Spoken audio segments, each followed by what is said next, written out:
তীব্র গরমে মানুষের মতো হাঁসফাঁস অবস্থা এখন রংপুর চিড়িয়াখানার প্রাণীগুলোরও। সীমাহীন কষ্টে আছে খাঁচাবন্দি পশু পাখি। কর্তৃপক্ষ বলছে, তাপদাহ থেকে রক্ষায় সতর্কতা হিসেবে খাবারের তালিকায় নতুন খাবার ছাড়াও দেয়া হচ্ছে ভিটামিন। সাদ্দাম হোসেন ডেমির ছবিতে রেজাউল করিম মানিকের প্রতিবেদনে বিস্তারিত। তাপপ্রবাহ থেকে বাঁচতে প্রাণীদের কেউ পানির পাত্রে, কেউ বা জলাশয়ে ডুবে আছে, কেউ হা করে বাতাস খাচ্ছে, আবার কেউ বা নিজের মতো করে আরাম খুঁজছে গাছের ডালে বসে বা শেডের গ্রিলে ঝুলে। তাপমাত্রা সাধারণত 30 ডিগ্রি পার হলেই প্রাণীকুলের হাঁসফাঁস অবস্থা শুরু হয়। সেখানে 40 ডিগ্রি তাপমাত্রায় প্রাণীকুল ছটফট করে। অসহনীয় গরমে ছটফট করা প্রাণীদের রক্ষায় রংপুর চিড়িয়াখানায় ঘন ঘন স্যালাইন খাওয়ানো হচ্ছে, ভিজিয়ে দেওয়া হচ্ছে ফ্লোরো প্রাণীকুলের গা।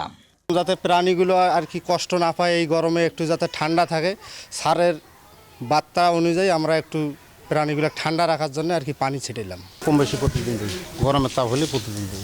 কর্মকর্তারা বলছেন, প্রচণ্ড গরমে মানুষের যেমন অস্বস্তি হচ্ছে, তেমনি প্রাণীদেরও অস্বস্তি হচ্ছে। এই অবস্থায় প্রাণীদের গোসল করানো হচ্ছে, পাশাপাশি খাঁচা সবসময় পরিষ্কার করা হচ্ছে। প্রতিদিন সকালবেলা আমরা স্যালাইন দিচ্ছি, পানিতে আমরা ইলেকট্রোমিন, তারপরে আমরা ভিটামিন সি দিচ্ছি, এটা তো রেগুলার দিচ্ছি। তারপরেও আমরা তাদেরকে গোসল করা দিতেছি, প্রতিটা প্রাণীকে আমরা গোসল করা, যেগুলো গোসল করানো সম্ভব। যেমন আপনারা দেখলেন একটু আগে আমরা বাঘকে গোসল করা দিলাম, আমরা এখন সিংহকে গোসল করা দিব এবং আমাদের ফ্লোরগুলো ভিজিয়ে দিছি। কিউরেটর জানালেন, এই চিড়িয়াখানাটি সবুজে ঘেরা থাকায় কোনো প্রাণীর এখন পর্যন্ত সমস্যা হয়নি। রংপুর চিড়িয়াখানায় যে পরিমাণ বৃক্ষ আছে, যে ছায়া আছে ঠান্ডা, এটা রংপুর শহরে আর কোনো জায়গাতে নাই। প্রচণ্ড গরম হলেও আমাদের প্রাণীগুলোর এ যাবৎ কোনো সমস্যা হয় না ইনশাল্লাহ। আমরা মোটামুটি যেহেতু চিড়িয়াখানায় চাকরি করি, প্রাণীগুলোকেও নিজের পরিবারের সদস্যের মতোই আমরা দেখি আর কি।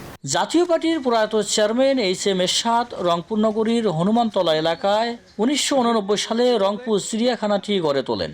বর্তমানে এই চিড়িয়াখানাটিতে 33 প্রজাতির 260টি প্রাণী রয়েছে। রেজাউল করিম মানিক, নিউজ 24, রংপুর।